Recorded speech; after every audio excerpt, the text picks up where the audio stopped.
sound like 3 degrees. I want to thank the ladies for singing. It's good to be in the house of God. What do you say? Amen. Amen. I don't know about you, but I feel like the psalmist David right now.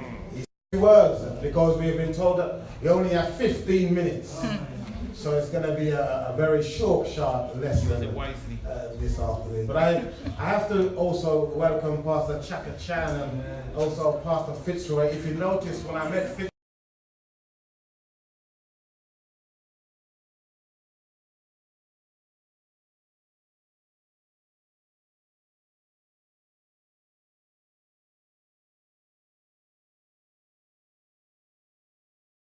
house or a flat, or it could even be a school, but for me, this is home for me.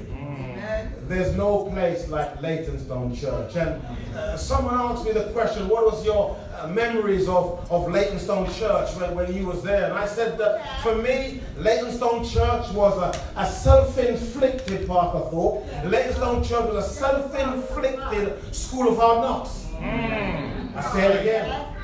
It was a self-inflicted, Dominic, school of hard knocks. You see, back in those days, about 19 years ago, I was a mess. But from that mess, today, I can tell you a message. You see, when I left Leytonstone Church, I had to do some re-evaluating and some self-reflection. And then I can now say today, Pastor Chaka Chan, that my test is now a testimony. And I thank God for those lessons that I learned back in Leytonstone. Because when they presented themselves back again in the future, because of my experience at Leytonstone Church, I could tell the devil no. Because he set me free in Jesus. Amen. Amen. So my experience was a self-inflicted school of hard knocks. But I thank God for those hard knocks because it's changed my life 100%. Now, I don't know what you're going through, I don't know what your struggles are, but I've learned something about life, that Jesus does not give up on his people. Amen. It doesn't matter how far you've gone or what you've done or where you've been or where you are right now, Jesus is still in the saving business. What do you say? Amen. I've only got 12 minutes, let's pray. Dear Father in heaven, if I stand before you this afternoon, I will now decrease while you, Father, can increase. In Jesus' name, amen.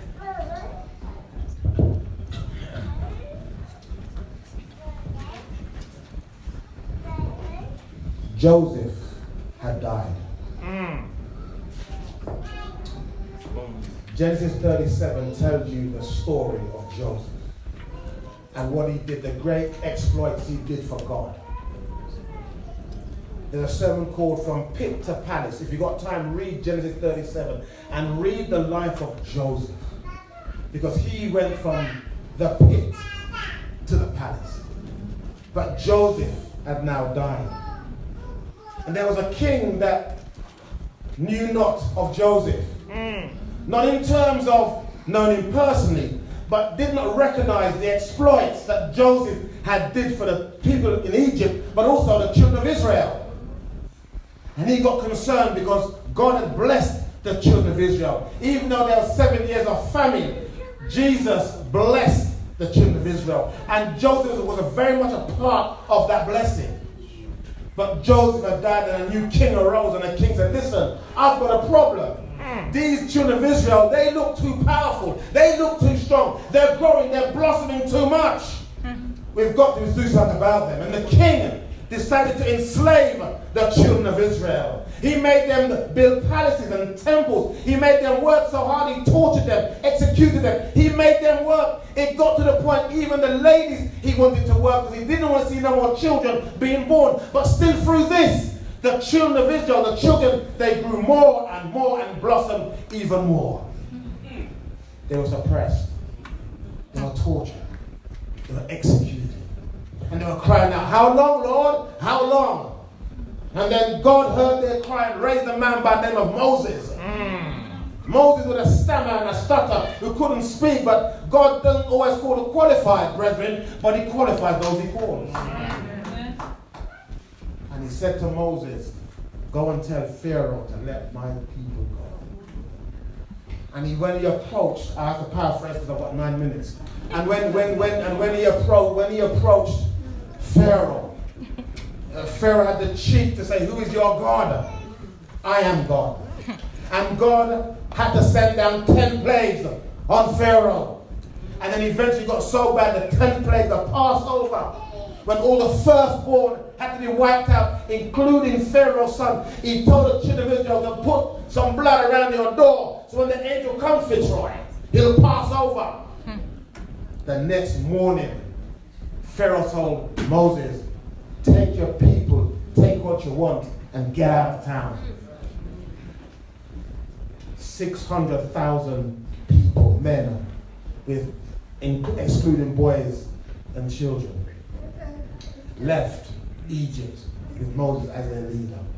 And as they were going forward, now remember, the children of Israel had seen God work through those plagues. He saw what they had done for the children of Israel, and they're now walking. And God didn't take them on a particular, he took them a certain route. Why? Because he knew if they went to Philistine, what had happened would have been, they would have seen war and they would have got frightened when they run back. So he took them on a journey. Now the journey, there was no paved of gold, there was no mountains, it wasn't even beautiful, it was quite dreary. But God doesn't have to always take you through the glass ceilings and all the glass doors. That's not important to God. God will take you through a safe passage, my brother. And as they're now journeying on, they're happy, they're praising God. But you see, Pharaoh, because of what he was like, he was angry. How on earth could I have let those people go? How on earth could I let God have one over me? So he decided to get his chariots, 600 chariots, Dominic, to go and chase down the children of Israel. Now remember, the children of Israel had seen how far they had come by faith. They had seen that God took them out of their slavery and their bondage. But all of a sudden now, they're hearing the patter of horses, and they're hearing shouting, and they're hearing complaining. And all of a sudden now they start saying, "Moses, really? You took us out of Egypt. Were there no graves in Egypt that we couldn't have died and stayed there, lest you bring us out?" And before them they saw the Red Sea, and behind them they saw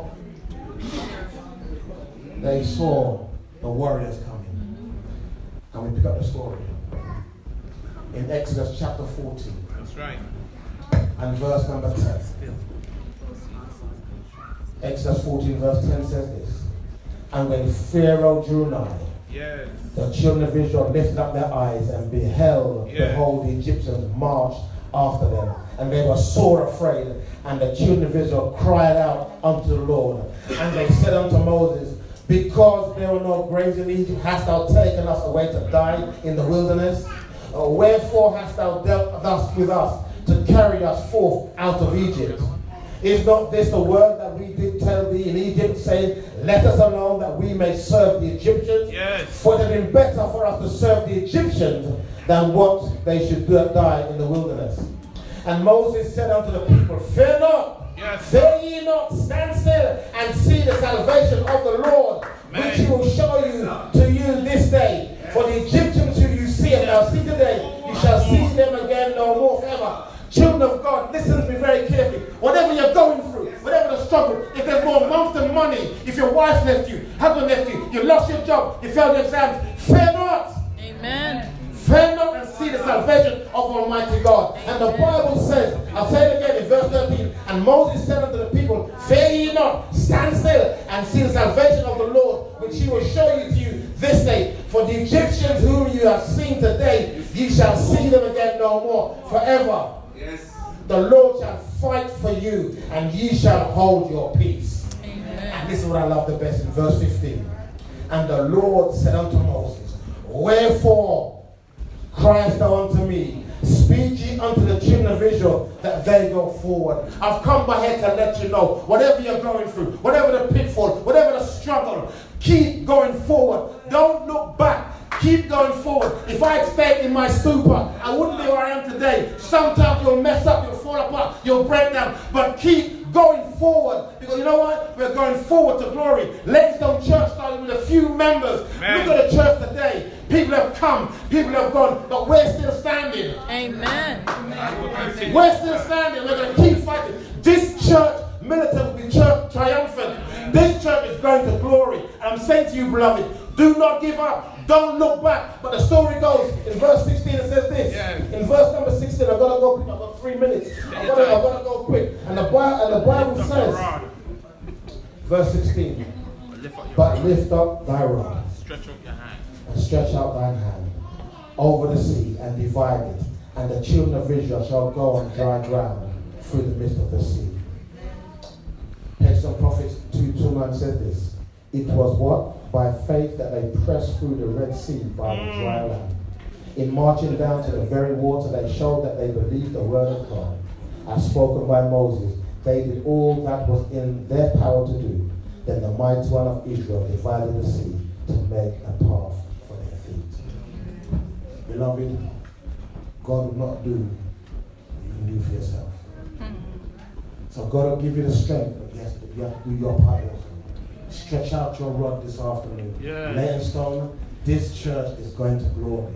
I have been privileged to see over the years the children growing. I've seen the church develop. When I see Brother Thomas, Sister Thomas still here, hanging in there, I say, praise the Lord. When I see Donald, when I see Fitzroy, I see Louise. There's so many people here. I see Kevin.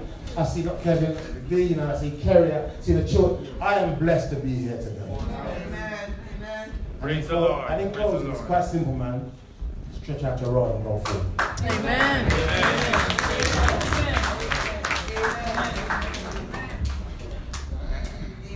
Amen.